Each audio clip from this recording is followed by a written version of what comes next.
السلام علیکم دوستو، آج ہم کسی بھی مسلمان فاتح کی تاریخ اٹھا کر دیکھ لیں، ہمیں ہمیشہ ان فاتحین کی رہنمائی کے لیے کوئی ایسا شخص نظر آئے گا جو اللہ کے مقرب بندوں اور اولیاء اللہ میں سے ہو، جو ان فاتحین کی ہر قدم پر اخلاقی اور روحانی تربیت کا فرض سر انجام دیتے تھے، کیونکہ اگر کسی جنگجو کی اخلاقی اور روحانی تربیت نہ کی جائے تو وہ بالآخر ڈاکو یا لٹیرا بن کر رہ جائے گا، اور یہ بات تاریخ کی بہت سی باتوں سے ثابت ہے۔ اسی مثال کو سامنے رکھتے ہوئے ہم ارطغرل میں دیکھتے ہیں کہ ارطغرل غازی کی اخلاقی تربیت کے لیے ابن عربی پیش تھے، جن کی تعلیمات اور نصیحتوں کو ذہن میں رکھ کر ارطغرل غازی نے جن علاقوں کو فتح کیا وہاں انسانی ہمدردی اور اچھے اخلاق کا مظاہرہ کیا۔ قرولوس عثمان کے پہلے سیزن میں شیخ اداب علی کا کردار موجود تھا، جن کی قدم قدم پر رہنمائی کی بدولت عثمان غازی کی تربیت ہوئی،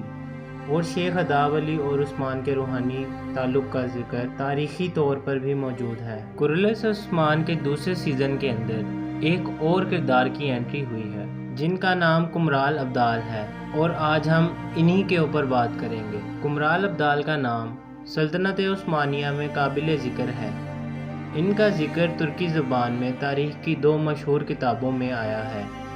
ان میں سے ایک کا نام تواریخ العثمان ہے، جس کو عاشق پاشا ذات نے لکھا ہے، اور دوسری کتاب جس کا نام ہشت بہشت ہے، جس میں ان کا ذکر موجود ہے، جسے لکھنے والے ادریس بطلس تھے۔ ہشت بہشت کا مطلب ہے 8ویں جنت، اور انگریزی میں اگر آپ کمرال ابدال کے بارے میں معلومات لینا چاہیں تو کتاب encyclopaedia of Islam religious foundation of Turkey میں ان کے بارے میں تفصیل موجود ہے۔ پہلے ہم یہاں عاشق پاشا ذات کی کتاب تواریخ العثمان کے اندر موجود ان کے ذکر کے بارے میں بات کریں گے۔ عاشق پاشا ذات لکھتے ہیں کہ کمرال ابدال 1210 میں پیدا ہوئے، مگر ان کی پیدائش کس علاقے میں ہوئی اس پر تاریخ آج بھی چپ ہے۔ تاریخی حوالہ جات میں ان کا نام درت یا تربت ہے، اور یہ شیخ اداب علی کے شاگرد تھے۔ شیخ اداب علی ان دنوں ایک گاؤں میں رہتے تھے جس کا نام اتبرنو تھا، اور یہ ایسکھیر شہر کے قریب واقع تھا۔ وہاں شیخ اداب علی لوگوں کو دینی علوم و فنون کے ساتھ دنیاوی ہنر بھی سکھاتے تھے، کیونکہ تاریخ کے مطابق شیخ اداب علی ایماندار پیشہ ور ہنرمندوں کی ایک تنظیم جسے ترکی میں آہی اور عربی میں اخی تحریر کرتے ہیں، اس کا بھی ایک اہم حصہ تھے، اور اس تحریک سے وابستہ ہنرمند لوگ اسلامی اصولوں کو سامنے رکھ کر مختلف پیشے اپناتے تھے۔ کمرال ابدال شیخ اداب علی کی خدمت میں حاضر رہتے تھے، اور شیخ اداب علی سے دینی تعلیم حاصل کرنے کے بعد انہی کے حکم سے شیخ اداب علی کی خدمت میں حاضر ہونے والے دوسرے لوگوں کی بھی تعلیم و تربیت پر غور و فکر کرتے تھے۔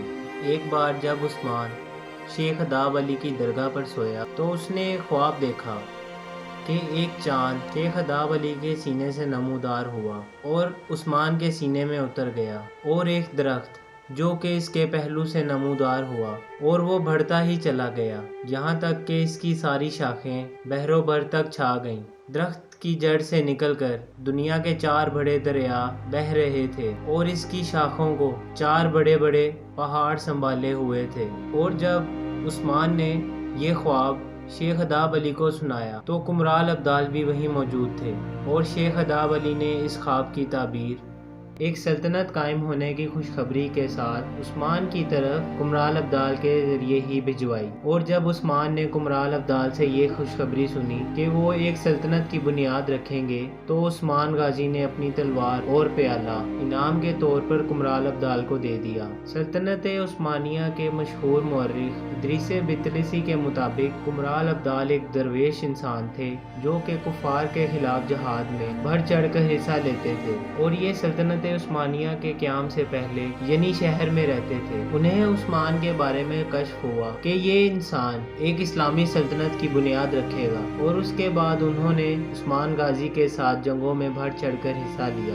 یہ عثمان غازی کی جنگوں میں عثمان کا پرچم تھاما کرتے تھے، اور ادریس کے مطابق کمرال ابدال کے لیے عثمان غازی نے ینی شہر میں ایک گھر بھی تعمیر کروایا۔ کمرال ابدال کی تاریخ وفات 1286 ذکر کی جاتی ہے، اور یہ وقت ارطغرل غازی کے تاریخ وفات کے آس پاس بنتا ہے۔ ایک اور عثمانی تاریخ دان احمد دید منجم باشی جو کہ 1631 میں پیدا ہوئے، انہوں نے اپنی کتاب میں اس بات کا بھی ذکر کیا ہے کہ کمرال ابدال کو حضرت خضر علیہ السلام کی زیارت ہوئی تھی، جنہوں نے کمرال ابدال کو طویل عرصے تک قائم رہنے والی سلطنت عثمانیہ کی بشارت دی تھی، اور کمرال ابدال نے یہ بشارت عثمان تک پہنچائی۔ کمرال ابدال کا مقبرہ بجلک کے ڈسٹرکٹ یدلر میں بورسا اس کے شہر روڈ پر ہے۔ کمرال ابدال صوفی ہونے کے ساتھ ساتھ ایک صاحب کشف بزرگ بھی تھے۔ ان کی حالت ایسی رہنے لگی جیسا کہ ہمارے ہاں لوگوں کو کلندر کہتے ہیں۔ ان کی باتیں علم اور معرفت سے بھرپور ہوتی تھیں۔ کمرال ابدال صاحب کرامات بزرگ تھے اور ان کے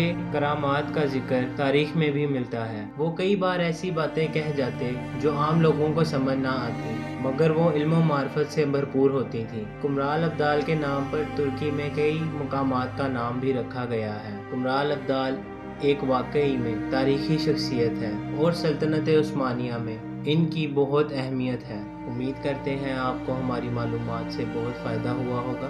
کمنٹ سیکشن میں ویڈیو کے بارے میں اپنی رائے ضرور دیجیے گا۔ ہماری ویڈیو کو لائک کریں اور ہمارے چینل کو بھی سبسکرائب کریں۔ بہت شکریہ۔